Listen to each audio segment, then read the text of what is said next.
Salut très cher abonné, bienvenue encore dans une nouvelle vidéo de OUA officiel sur des affaires vraiment haut en couleur. Une affaire ici qui vraiment sans doute va vous choquer, étonner. Je vais en fait faire le résumé, vous allez comprendre. Ici, on va parler de l'affaire d'Örebro, en fait, c'est en Suède. Voilà, en fait, on commence, c'était dans un quartier calme et tout, en Suède, en avril 2023. Une jeune femme de 20 ans a été découverte sans vie. Son nom, comme vous le voyez en image, il s'agit de Saga Fogren. Elle est morte 20 ans. Elle était enceinte de 7 mois. Qu'est-ce qui s'est passé? Elle venait de perdre la vie. Et après enquête, c'était une relation tenue secrète entre elle et Mamedame Abdirek Ibrahim, 21 ans, un jeune Somalien installé en Suède. La relation était conçue dans la discrétion et tout. Maintenant, elle voulait que la grossesse soit dévoilée. Elle voulait qu'Ibrahim informe sa famille et tout.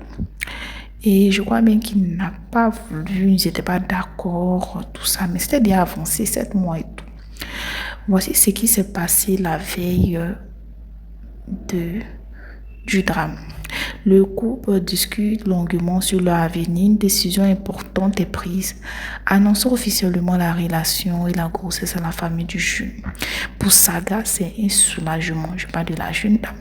Même pour moi, mesdames, Ibrahim, cette décision déclenche une spirale de peur. Pour Ibrahim, c'était vraiment bizarre.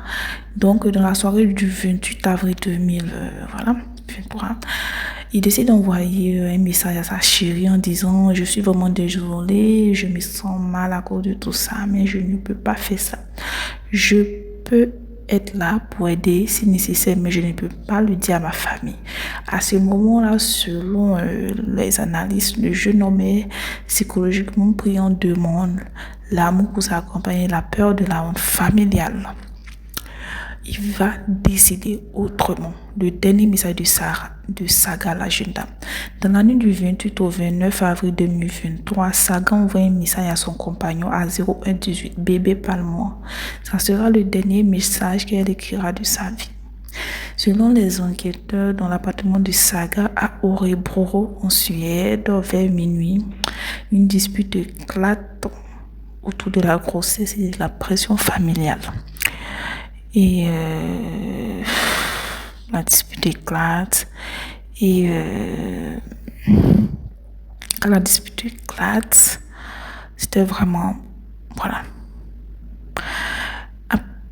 C'était vraiment le truc. Donc, le bébé se portait bien. Voilà. Et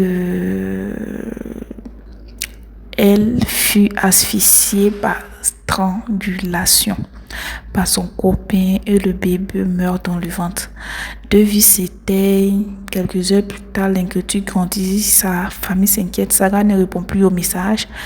Lorsque les secours entrent dans l'appartement, la scène est claire. Aucune infraction, aucun vol. La victime est retrouvée étranglée parce qu'elle est morte par asphyxie.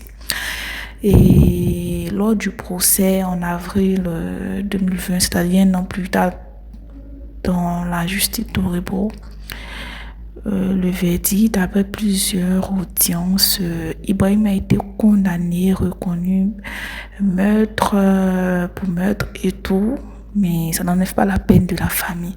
Ainsi se déroule un peu l'histoire. Ainsi s'achève cette histoire triste de Saga et Ibrahim. Ibrahim qui purge encore sa peine en Suède et Saga malheureusement qui est morte avec son bébé de 7 mois dans le ventre. Ainsi va la vie, que son âme repose en paix. Et puis ça sera une histoire vraiment très touchante. D'ici là, n'oubliez pas de vous abonner, très chers abonnés, et prenez soin de vous.